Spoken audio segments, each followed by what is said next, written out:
اس وقت سینیٹر اظہر ربانی اور وزیر اطلاع سعید غنی میڈیا سے گفتگو کر رہے ہیں۔ اگر وہ 149.4 اگر وہ لا اینڈ آرڈر کو تھریٹن کرے یا وہ اکنامک لائف کے اوپر اثر انداز ہو، تو میں پھر رپیٹ کر رہا ہوں کہ یہ تاثر وفاقی حکومت کی طرف سے دینا that they can take over the administration of a province or of the provincial capital of Sindh, Karachi, through invoking Article 149 is totally unconstitutional. It is not possible. اب وہ بھی ڈائریکشن صرف 3 چیزوں پہ، جیسے میں نے آپ کو بتایا، میں اس کو ریپیٹ نہیں کروں گا، لیکن وہ ڈائریکشنز بھی صرف 3 چیزوں پہ صوبائی حکومت کو دی جا سکتی ہیں کہ صوبائی حکومت اس کو پھر آگے لے کے چلے یا نہ چلے، وہ اس کی ثواب دید ہے۔ اس کے بعد اگر اکنامک لائف کی ہم بات کرتے ہیں جو آرٹیکل کلوز 4 کے اندر دیا ہوا ہے، تو پھر میرے بھائی اکانومی جو ہے وہ کراچی سے تو یا صوبہ سندھ سے تو نہیں بنتی، اکانومی جو ہے وہ تو اسلام آباد میں بن رہی ہے۔ اور اگر آج ملک کے بدترین حالات اکنامک سچویشن بنی ہوئی ہے، تو وہ وفاقی حکومت کی پالیسیز، ناقص پالیسیز کی وجہ سے بنی ہوئی ہے۔ تو لہذا اگر 149 کا اطلاق ہونا ہے تو وہ وفاقی حکومت پہ کریں نا۔ پھر ہمارا صوبہ سندھ سے مطالبہ یہ ہے کہ وفاقی حکومت کیونکہ مکمل طور پہ معاشی پالیسیز کو، ملک کے اندر مہنگائی کو، ملک کے اندر بے روزگاری کو، ملک کے اندر مساوات چھوٹے طبقات کی اکنامک ویل بینگ کو پروٹیکٹ کرنے میں مکمل طور پہ ناکام ہوئی ہے، اور کرونی کیپٹلزم کو انہوں نے فروغ دیا ہے، سرمایہ داروں کو جو ان کے ساتھ وابستہ اور پیوند ہیں ان کے مفادات کو انہوں نے تحفظ دیا ہے۔ لہذا ہمارا یہ مطالبہ ہے کہ اس اکنامک کرائسس کو مد نظر رکھتے ہوئے وفاقی حکومت کو جو ہے وہ فوری طور پہ مستعفی ہونا چاہیے۔ نہ یہ کہ وفاقی حکومت یہ کہہ رہی ہے کہ جی ہم کراچی کے اوپر 149 کا اطلاق کریں گے۔ ہمارا آج یہ مطالبہ ہے کہ وفاقی حکومت جو ہے وہ فوری طور پہ مستعفی ہو، اور یہاں سے میرا مطلب ہے فریش الیکشنز کی بات کی جائے۔ آپ دیکھیں کہ جہاں پہ آئین کے اندر جس جگہ پہ بھی صوبائی خود مختاری یا صوبائی اختیارات کے اوپر وفاق اگر اثر انداز ہو سکتی ہے، تو وہاں پہ 18ویں ترمیم کے ذریعے سے چیک رکھا گیا ہے۔ اگر آپ آرٹیکل 234 کو دیکھ لیں جو ایمرجنسی کی پروویژن ہے، تو آرٹیکل 234 کے لیے بھی اگر پروکلیمیشن آتی ہے تو اس کی توسیع پارلیمان سے کرنی پڑتی ہے۔ لہذا وہاں پہ بھی 18ویں ترمیم نے چیک رکھا، اور چیک کی وجہ صرف یہی تھی کہ ناجائز استعمال جو ماضی میں ہوتا چلا آیا ہے وہ روکا جائے۔ اسی طرح آپ آرٹیکل 147 کو دیکھ لیں کہ اگر صوبائی حکومت کوئی اپنے فنکشنز وفاقی حکومت کو دینا چاہتی ہے تو صوبائی حکومت کو بھی صوبائی اسمبلی سے پہلے ریزولوشن پاس کروانی پڑے گی۔ یہ تمام کے تمام چیکس اس لیے آئین کے اندر 18ویں ترمیم کے ذریعے سے رکھے گئے تھے کہ اس طرح کا ناٹک جو 149 کا آج کھیلنے کی کوشش کی جا رہی ہے، اس ناٹک کو روکا جائے۔ لہذا اگر وفاقی حکومت اس ناٹک کو آگے بڑھاتی ہے تو پھر یہ بات بڑی واضح ہے کہ وہ آئین کی کھلا خلاف ورزی کر رہی ہوگی. اور پھر ایک سٹیٹمنٹ میں نے پڑھی اور اس کی میں نے کانٹرڈکشن نہیں دیکھی. وفاقی وزیر نے کہا، قانون نے کہا کہ اگر صوبائی حکومت 149 کو نہیں مانے گی تو ہم پھر سپریم کورٹ چلے جائیں گے. اس کی تردید میں نے آج تک نہیں دیکھی. اگر وہ سٹیٹمنٹ فیلڈ کے اندر ہے تو میرا پھر سوال وفاقی حکومت سے یہ ہے کہ اگر آپ سپریم کورٹ اب جانا چاہتے ہیں تو جب آپ کے خود پرائم منسٹر نے ایک امپاس پیدا کیا، الیکشن کمیشن کے ممبران کے اوپر مشاورت نہیں کی، آپ نے ایک انکانسٹیٹیوشنل اقدام کے ذریعے سے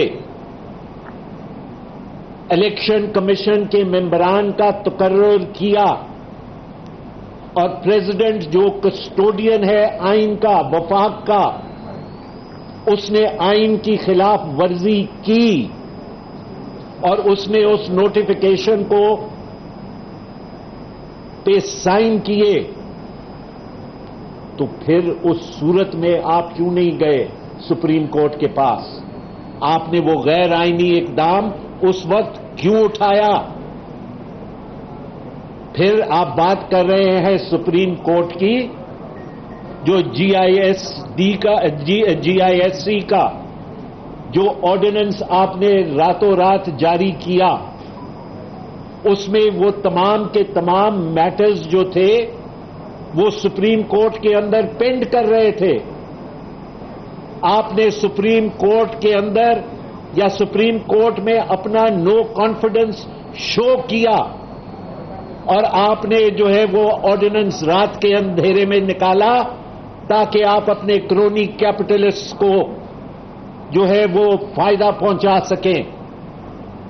اور آج جس جماعت کے وزیر صاحب یہ بات کر رہے ہیں، کیا وہ یہ بات بھول کے اس آرڈیننس کے تحت کے ای ایس سی کو 2.7 بلین روپیز 22.7 بلین روپیز کا جو ہے وہ فائدہ دے رہے تھے، جبکہ کے الیکٹرک کا جو کردار کراچی کے اندر ہے وہ آپ کے اور میرے سب کے سامنے ہے. لہذا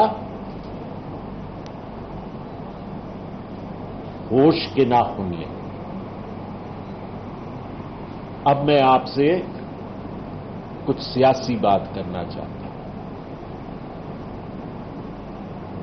اور سیاسی بات میں آپ سے یہ کرنا چاہتا ہوں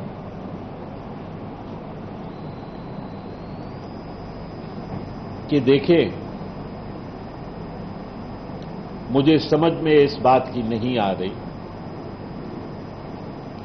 کہ ہم کیوں اتنا اپالوجیٹک ہو رہے ہیں، اور ہم کیوں اپنے آپ کو صرف کوڑے اور کرکٹ تک محدود کر رہے ہیں. مسئلہ کوڑا اور کرکٹ کا نہیں ہے. مسئلہ آپ یہ دیکھیں کہ یہ جو ساری کی ساری اس وقت وفاق کے اندر ٹیم موجود ہے، وہ ساری ٹیم جنرل مشرف کی ٹیم ہے، اور وہ ساری ٹیم مشرف کے ٹائم سے اور اس سے پہلے بڑی کھلی بات ہے کہ یہ پہلا قدم ہے کراچی کو سندھ سے الگ کرنے کا. یہ پہلا قدم ہے کراچی صوبے کو جنم دینے کا، اور یہ اس کو گول مول طریقے سے پہنچنے کی کوشش کر رہے ہیں. لیکن یہ بڑی واضح بات ہے کہ سندھ کے عوام کراچی کی تقسیم نہیں ہونے دیں گے، کیونکہ اگر کراچی کی تقسیم ہوئی، سندھ کی تقسیم ہوئی، تو اس کے بڑے خطرناک نتائج ہوں گے، اس کے بڑے خطرناک نتائج ہوں گے۔ آپ اگر ریجنل صورتحال کو دیکھ لیں اور اس میں آپ ہندوستان کا جو اقدام ہے آرٹیکل 370 کا اور 35 کا اور اسپیشل سٹیٹس ختم کرنے کا، تو ہندوستان میں کشمیر کے علاوہ بہت سی ایسی ریاستیں ہیں جن کا اسپیشل سٹیٹس ہے۔ ہندوستان کی ڈائیورسٹی پاکستان سے کہیں زیادہ ہے۔ 19,500 ڈائلیکٹس ہندوستان میں بولے جاتے ہیں، 22 آفیشل لینگویجز ہیں۔ اگر اس کی وجہ سے ہندوستان کے اندر آگے چل کے ڈس انٹیگریشن کا پروسیس شروع ہوتا ہے، تو اس کا فال بیک یا اس کا فلیش بیک ہم پہ بھی آئے گا۔ اس بات کو ذہن میں رکھیں۔ جو کراچی کو سندھ سے تقسیم کرنے کی سوچ رہے ہیں، وہ ریجنل کانٹیکسٹ کو سامنے رکھیں، وہ اس بات کو سامنے رکھیں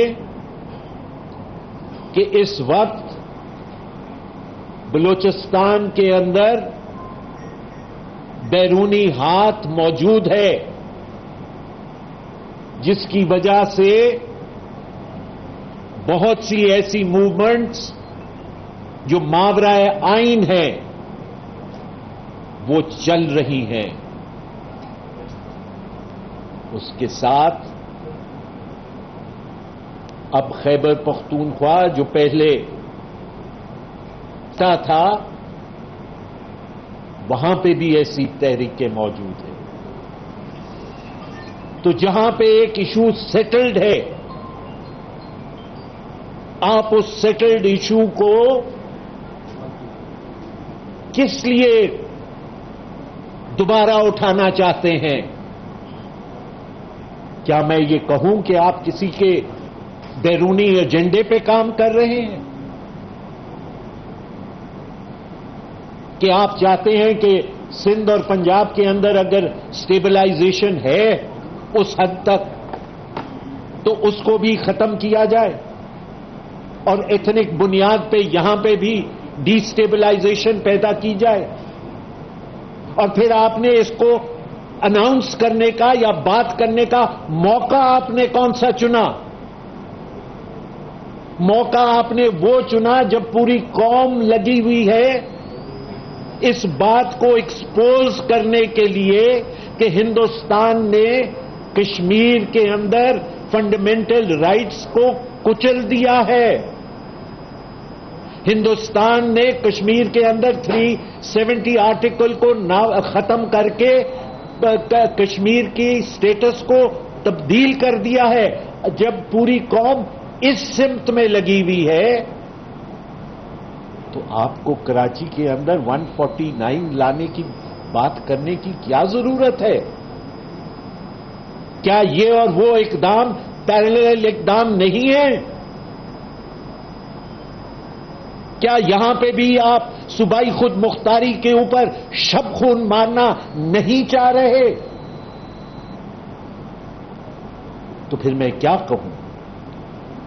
آپ کس کے ایجنٹ ہیں؟ آپ کس کے ایجنڈا پہ کام کر رہے ہیں؟ آگے چلیں، آگے چلیں اور آگے اس وقت آپ کو بتائیں کہ سینیٹر رضا ربانی اور وزیر اطلاع سندھ سعید غنی مشترکہ پریس کانفرنس کر رہے ہیں.